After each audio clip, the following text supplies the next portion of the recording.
गांव के बाहर एक छोटा सा खेत था जिसे रामू नामक एक गरीब किसान ने किराए पर लिया था।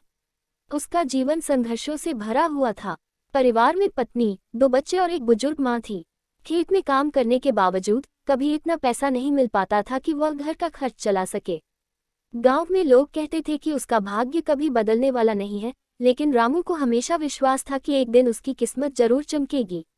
एक दिन रामू खेत में काम कर रहा था जब उसकी नज़र एक अजीब सी चीज पर पड़ी। मिट्टी से निकली एक चमचमाती वस्तु उसकी नज़रों के सामने थी। वह धीरे धीरे उस चीज के पास पहुंचा और उसे उठाया। यह एक पुराना सा बक्सा था जो लोहे का बना हुआ था और उसकी सतह पर विचित्र निशान बने हुए थे। रामू को लगा कि यह कोई पुरानी चीज हो सकती है, लेकिन उसके मन में एक अजीब सा डर भी था। बक्सा खोलने का विचार उसे थोड़ा असमंजस में डाल रहा था, लेकिन फिर भी उसने उसे खोला। बक्सा खोलते ही उसके भीतर से एक कागज का टुकड़ा और कुछ सोने चांदी की वस्तुएं निकलीं। कागज पर कुछ अजीब से निशान और शब्द लिखे हुए थे। रामू ने वह कागज उठाया और ध्यान से पढ़ने लगा। कागज पर लिखा था, ये खजाना तुम्हारे लिए नहीं है, इसे तुमसे पहले कोई और ले जाएगा। तुम्हारा समय अब आ चुका है। रामू का दिल तेजी से धड़कने लगा। उसे समझ में नहीं आ रहा था कि यह क्या लिखा है और इसका मतलब क्या हो सकता है। उसने बक्से में रखी सोने की वस्तुएं भी बाहर निकाली। वह थोड़ी देर तक सोचता रहा, फिर उसने तय किया कि वह इस खजाने को छिपा कर रखेगा और इसके बारे में किसी को नहीं बताएगा। लेकिन क्या वह इस रहस्य को अकेले अपने पास रख पाएगा? अगले कुछ दिन रामू के जीवन में एक अजीब सी हलचल शुरू हो गई। उसकी फसल बहुत अच्छे तरीके से उगने लगी और उसे काम के लिए कोई कमी नहीं महसूस हुई। लेकिन गांव के कुछ लोग महसूस कर रहे थे कि रामू में कुछ बदलाव आया है। वह ज्यादा खुश, ज्यादा आत्मविश्वास से भरा और हर दिन कुछ न कुछ नया कर रहा था। लोग सोचने लगे कि ऐसा अचानक बदलाव कैसे हो सकता है। एक दिन गांव में एक अपरिचित व्यक्ति आया।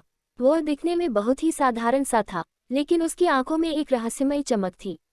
वह सीधा रामू के पास गया और कहा, तुमने जो खजाना पाया है वह तुम्हारा नहीं है, वह किसी और के लिए है, और अगर तुमने उसे समय रहते वापस नहीं किया तो तुम्हारे लिए खतरनाक परिणाम हो सकते हैं। रामू थोड़ा चौंका, लेकिन उसने किसी तरह अपनी हिम्मत बनाई और जवाब दिया, मैंने कुछ नहीं लिया। वह बस एक पुरानी चीज थी जिसे मैंने पाया। व्यक्ति मुस्कुराया और कहा, यह तुमसे ज्यादा नहीं छिप सकता। अगर तुम चाहते हो कि तुम्हारा परिवार सुरक्षित रहे तो उस खजाने को वापस लौटा दो। रामू को अब यकीन हो गया कि कुछ गड़बड़ है, लेकिन वह अब भी पूरी तरह से नहीं समझ पा रहा था कि यह सब क्या हो रहा है। उसने उस व्यक्ति से और जानकारी चाही, लेकिन वह कुछ नहीं बताता था। बस इतना कहा कि खजाना तुम्हारे लिए नहीं है और तुम्हें इसे जल्द वापस करना होगा। रामू ने उस व्यक्ति की बातों को गंभीरता से लिया और सोचा कि उसे इस खजाने के बारे में किसी से मदद लेनी चाहिए। वह अपने पुराने दोस्त और गांव के बुद्धिमान व्यक्ति भोला बाबा के पास गया। भोला बाबा ने कागज को ध्यान से पढ़ा और कहा, यह कोई सामान्य खजाना नहीं है। यह एक रहस्यमयी वस्तु है जो पीढ़ियों से छुपाकर रखी गई थी। ये खजाना किसी बड़े रहस्य से जुड़ा है और उसे पाने वाला व्यक्ति बहुत बड़ी परेशानी में फंस सकता है। रामू का दिल अब पूरी तरह से घबराया हुआ था। उसने तय किया कि वह खजाना वापस कर देगा, लेकिन ये कैसे करेगा यह उसे नहीं पता था।